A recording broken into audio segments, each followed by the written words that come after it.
For questions 20 and 21, I'm trying to condense these logarithms into a single logarithm.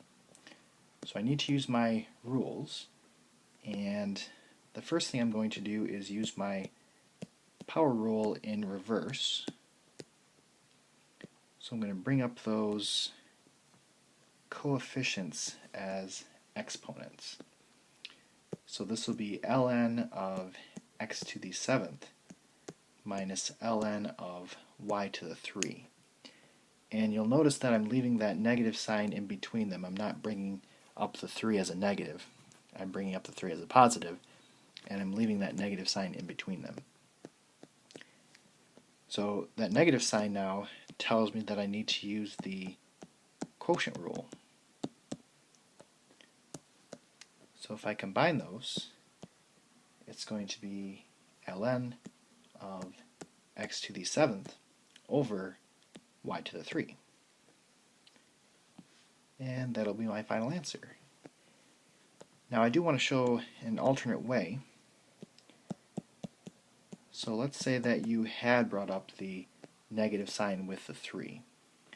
So ln of x to the 7th plus ln of y to the negative 3. So if you brought up that negative with the 3 instead, then you would combine these using the product rule, and that would be ln of x to the 7th times y to the negative 3. But then because it's a negative exponent, you would have to rewrite it as x to the 7 over y to the 3 anyway.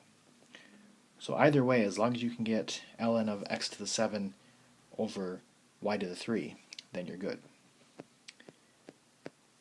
Okay, looking at 21, the first thing I want to do is bring up my powers.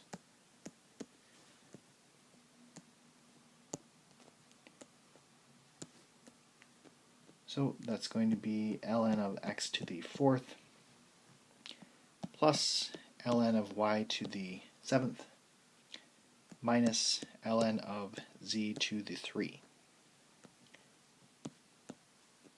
And now I want to combine them into one logarithm.